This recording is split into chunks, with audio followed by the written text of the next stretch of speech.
Welcome to Audit Archive, where we run you through some of the most questionable and rather atrocious police encounters. Today, we have several unbelievable encounters where cops miserably fail to intimidate people and eventually end up making a fool out of themselves.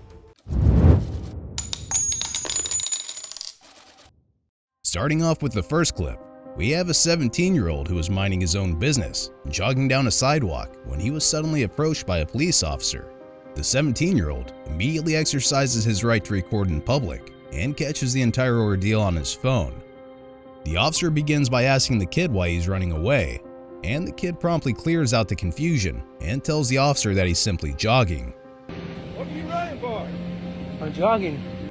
However, since the officer wanted to harass the kid and create unnecessary drama anyway, he continues to ask needless questions and claims that the kid's appearance matched the description of a robbery suspect. Why are you stopping me? What? Why are you stopping me? Well, we just had a robbery down there and it kind of matched the description. Now keep this claim in mind, and you'll see how the officer gets caught red-handed later on. Moving on, the officer presumably gets annoyed over the fact that this kid is not being compliant. But what the officer fails to realize is that the kid is simply making sure that his rights are not violated. Hey, I don't want to tell you. I don't want to tell you. Despite this, the officer, who clearly thinks he's above the law, decides to order the kid to sit down on the sidewalk so that he could investigate the situation. You understand what I'm saying? Why? Because you're not identifying yourself to me and I'm investigating a crime. Sit down on the ground. And then, surprisingly, when the officer comes into frame, he is seen holding his taser. One could argue that this is completely unnecessary here, which would be true, but either way, it's pretty clear where this situation is heading. And it becomes even more obvious when the officer literally threatens the kid by saying that he would light the kid up. I'm gonna light your ass up. You're not complying. Which implies that the officer would not hesitate to deploy his taser at any time. As if the situation isn't already crazy enough, the officer begins to make up a bunch of different laws on the spot, claiming that it's the law that the kid must have his ID on him at all times, even though he's just 17, and does not need to provide such identification at his age anyway. It's a law that you have ID on. I'm 17. And then, the worst part, the officer makes a fool out of himself and gets caught in his lies when he asks for a description over the radio.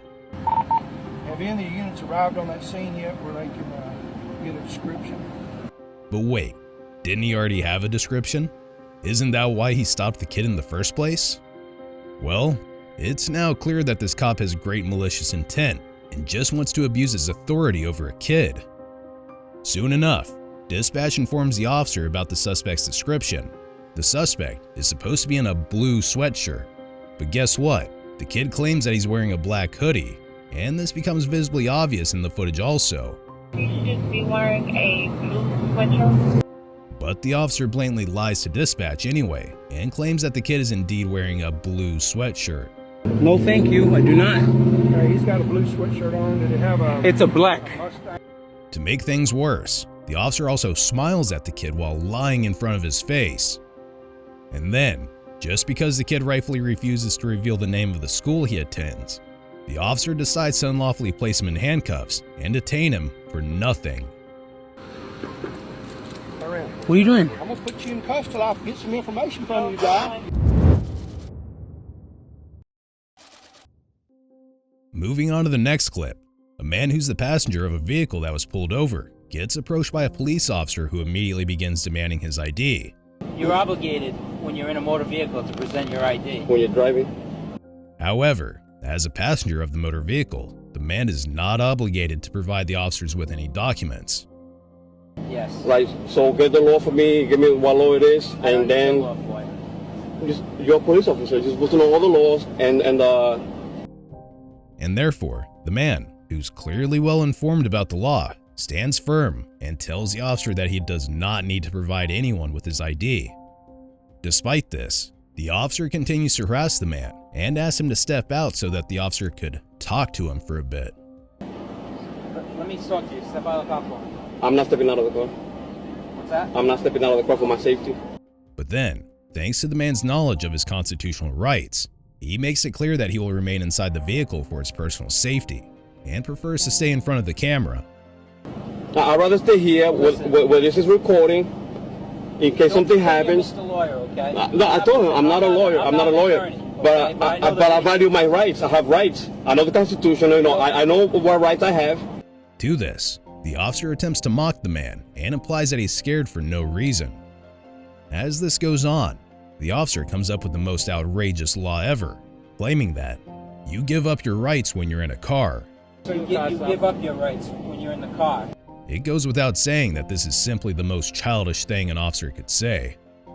Soon, the officer not only makes a fool out of himself and completely contradicts himself, but also indirectly admits to being an unlawful police officer.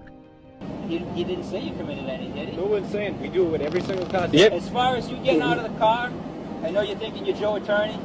Watch as he admits that the man has done nothing wrong and definitely hasn't committed a crime, but he still wants to ID him for no reason. When you get out of the car, okay, we don't just arrest people to get out of the car. We just don't tell you to get out. It's for the heck of it, okay? He also makes up an excuse similar to the claim made by the man, stating that he wants to ID the man for his own safety.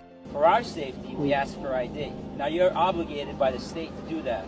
Something that makes zero sense because the officer initiated contact, not the man. Eventually, the officers finally realize that they've failed in their attempts to abuse their power and promptly switch their focus onto the main subject, the driver who was pulled over, something that they should have done from the get-go. Where you guys from? Providence. Providence?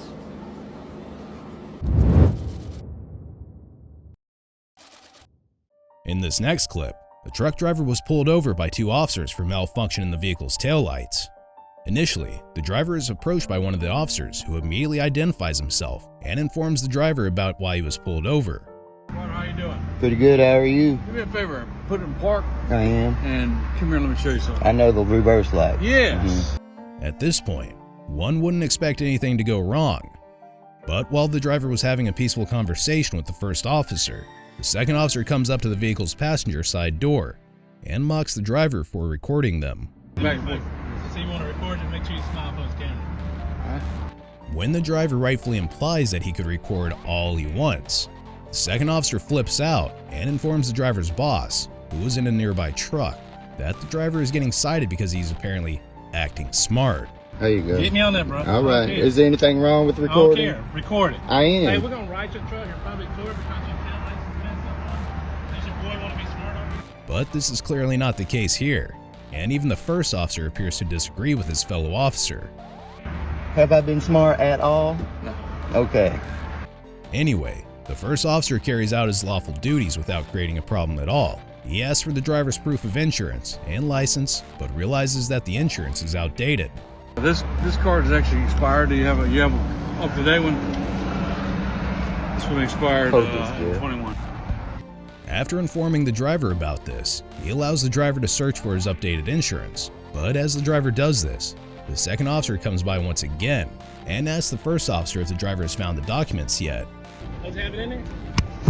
You don't have it in there? We're looking for it, sir. The driver promptly tells the second officer that he's looking for it, but what comes next is unbelievable. The second officer tells his fellow officer to not waste any time and simply write a citation. Don't waste time. Go ahead and write him a ticket for it. Then, since the first officer clearly didn't want to keep up with the second officer's ridiculous behavior, he simply issues a verbal warning to the driver for not presenting proof of insurance and writes a fix-it ticket for the taillight.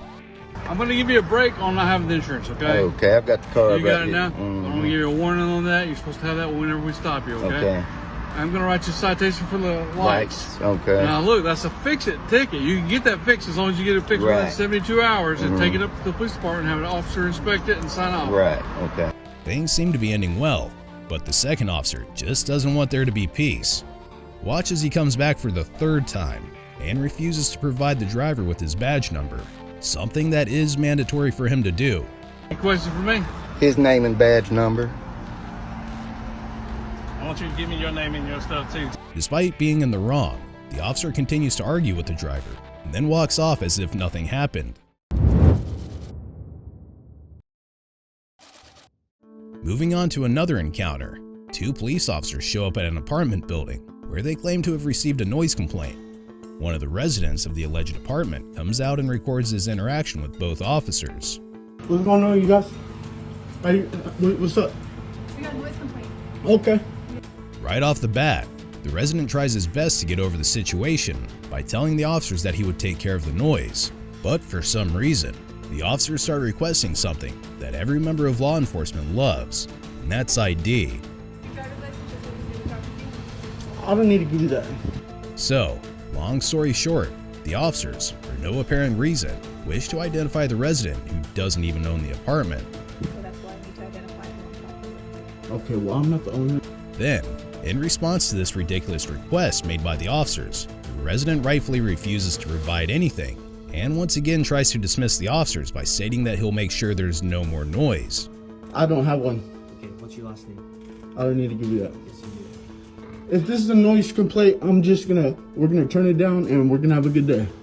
Despite the resident's efforts to go on about his business again, the officers continue to display obvious tyranny by refusing to leave and demanding the resident's ID with no logical reason to do so. As the officers begin to realize that they're failing to violate the resident's rights, one of them requests the resident for his last name. And in response, the resident tells the officers to refer to him as good citizen. I need to know who I'm talking to. You can call me good citizen. This apparently hurt one of the officers' egos, who then attempts to mock the resident by saying that he watches too much YouTube and TikTok. You watch too much YouTube, dude. You watch too much TikTok. Alright. What comes next is truly satisfying. The agitated officer mindlessly claims that what the resident is doing comes under violation of the law, stating that he has the right to arrest the resident at this point.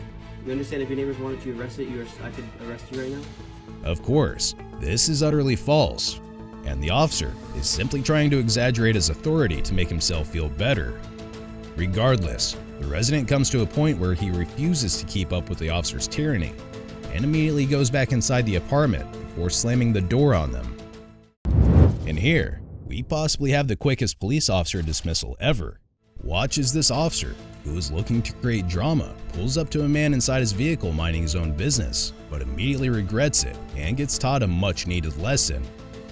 The officer points his patrol vehicle's flashlight directly into the man's car for no reason, and in response to this, the man pulls out his own flashlight and gives the same treatment to the officer.